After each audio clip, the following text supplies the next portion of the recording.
Bien, le contaba el otro día cuando lo invité, bueno, que de alguna manera a través de lo que está ocurriendo, y ha ocurrido, quizá no tanto en esta semana, pero sí lo que fue la primera semana, segunda y tercera semana de septiembre, con esta cantidad de accidentes, ¿no?, que han ocurrido en Maquena, tema que yo traté con las áreas que corresponden, faltaba justamente el hospital, ustedes como médicos. ¿Cómo reciben a los pacientes después de un accidente?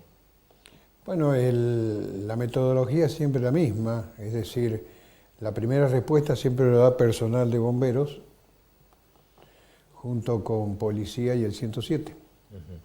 Por lo general es bomberos quienes son los primeros que receptan, hacen la primera respuesta del paciente.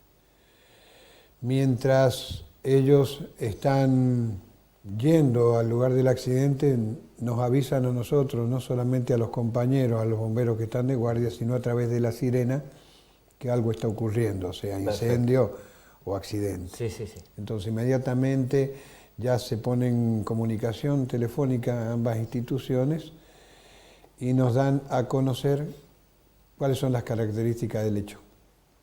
Si es en ruta, si es en la ciudad, si es auto-auto, auto-camión, camión-camión, moto-auto, bicicleta-auto, etc.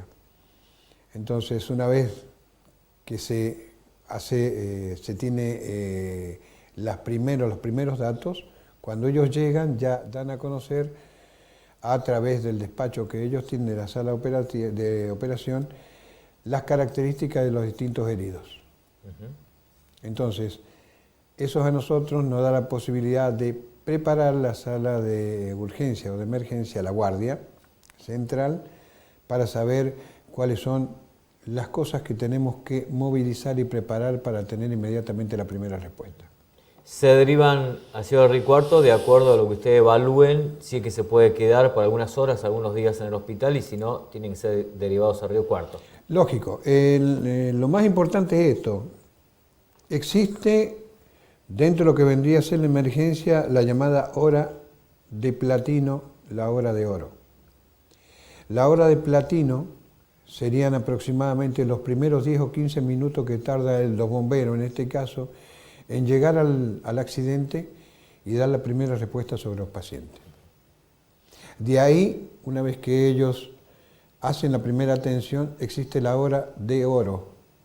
La hora de oro significa el tiempo que tarda bombero o el 107 o la policía en llevar al paciente al hospital, y nosotros tenemos una hora para estabilizar completamente al paciente.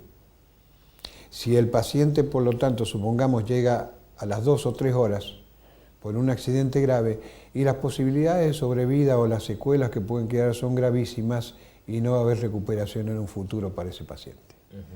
Entonces, nosotros tenemos la hora de oro. En esa hora nosotros tenemos que estabilizar al paciente, hacer el diagnóstico y lo más importante, te vuelvo a repetir, disculpa, es estabilizarlo. Porque por ley internacional, antes de trasladar a un paciente, ya sea, supongamos en este caso, al hospital del Abulayo, al hospital del Río Cuarto, antes de enviarlo al paciente inestable, el paciente no sale del hospital.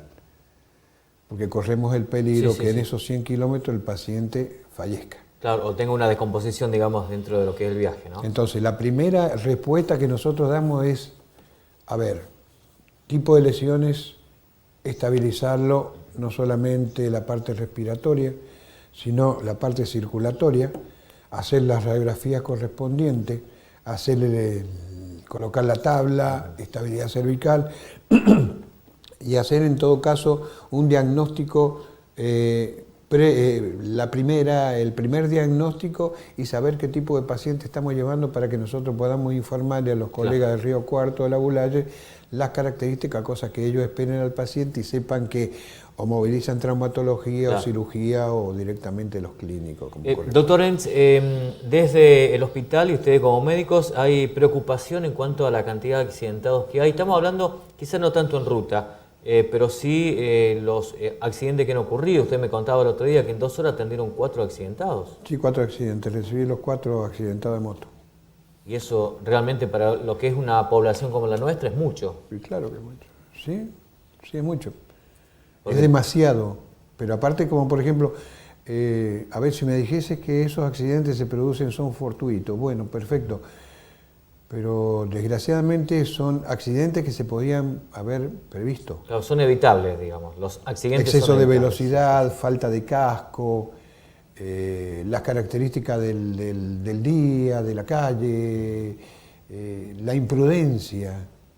Imprudencia, o sea, la mayoría de esos accidentes se producen por imprudencia. El hospital cuenta hoy con recursos, digamos, para brindar esta atención que usted acaba de contar en cuanto a la cantidad, digamos, de lo que está ocurriendo, porque ha ocurrido la semana anterior. Toda la semana tuvimos entre 2 o 3 accidentes por día, que es realmente una locura, ¿no? Sí, el hospital cuenta con los recursos, cuenta con los recursos, pero lógicamente, ya cuando los accidentados tienen riesgo de vida, y lógicamente tenemos que mandarlo a centros de mayor complejidad, donde Correcto, tenemos sí, sí, sí. tomografía, unidad de terapia intensiva, traumatología las 24 horas, cirujano las 24 horas.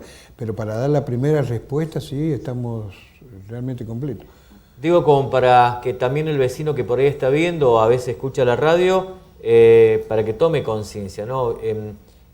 Una recuperación es muy complicada, ¿no? Porque estamos hablando, cuando hablamos de quebraduras, por ejemplo, ¿no? Sí, Digo, la recuperación después del accidente. y son recuperaciones complicadas porque, a ver, todo depende del tipo del accidente, pero por lo general, supongamos, una fractura, y una fractura se puede resolver 30, 60 días, salvo que sea una fractura importante donde requiere cirugías reiteradas, tutores, etcétera, que lleva mucho más tiempo. Lo que realmente importa de todo esto es el daño neurológico, donde en el caso de los accidentes de moto, el casco, el paragolpe y la cabeza. Y lo que la mayoría de los conductores, de toda edad, Sí, sí, sí, correcto. lo que menos cuidan es la cabeza, al no usar el casco. Vos vas a ver que, como por ejemplo, van en moto y el casco lo llevan colgado en el antebrazo.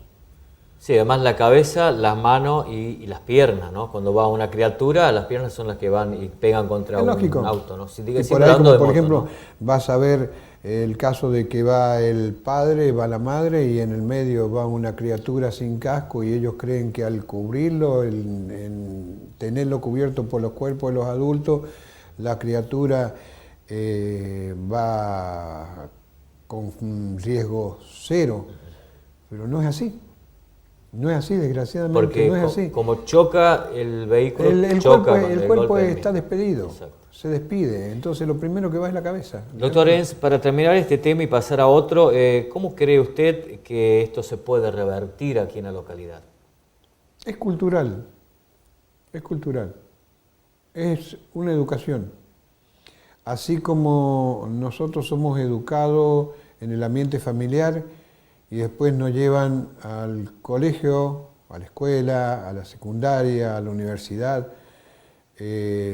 nos enseñan la otra parte de la educación.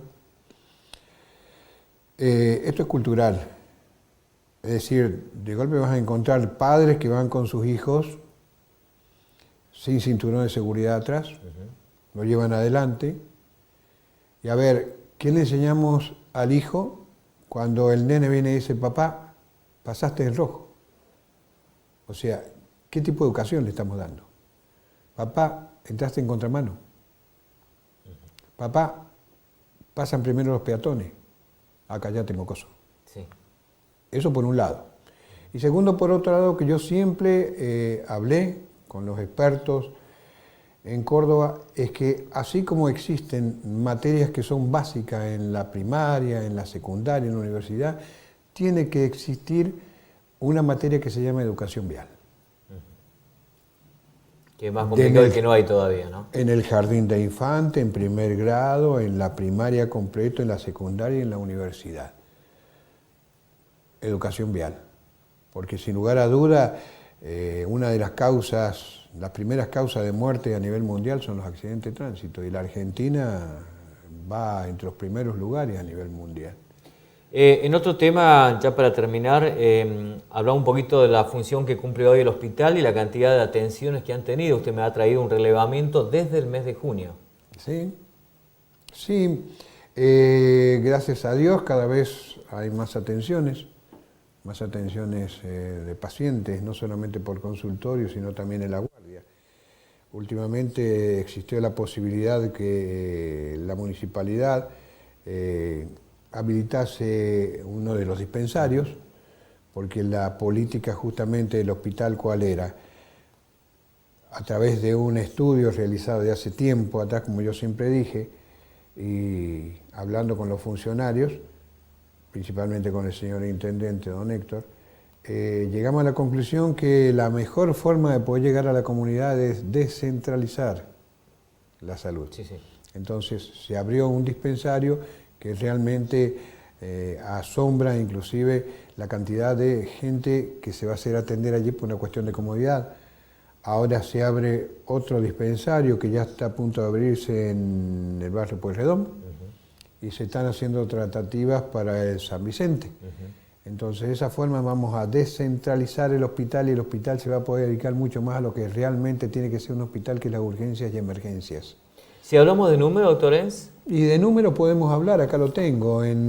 Te sacaron datos sobre junio, julio, agosto.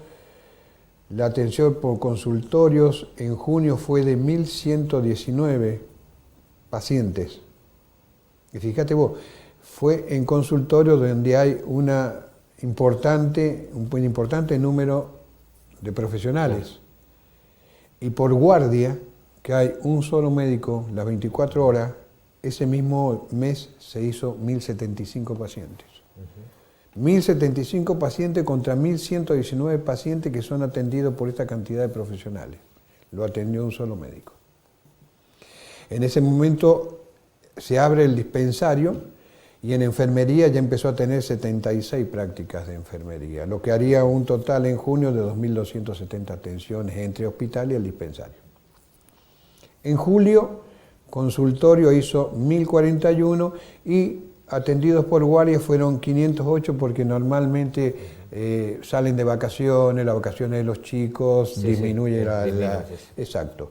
Pero el dispensario en enfermería hizo 174, o sea, de 76 pasó prácticamente el doble de pacientes. Y julio hizo 1.723 atenciones entre hospital y dispensario. Y en agosto, consultorio se hizo 1.441, se aumentó. Pacientes atendidos por guardia fueron 817. ¿Por qué? Porque al aumentar las consultas en los dispensarios, se va disminuyendo el ingreso de los pacientes por guardia. Antes, al no tener los dispensarios, los pacientes hacían de la guardia también un consultorio.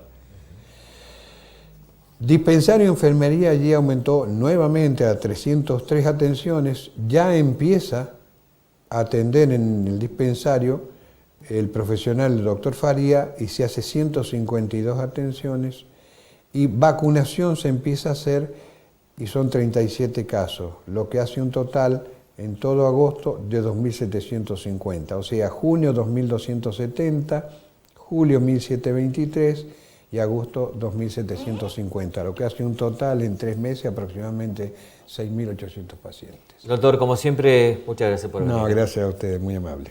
Gracias. Hacemos la pausa y ya venimos.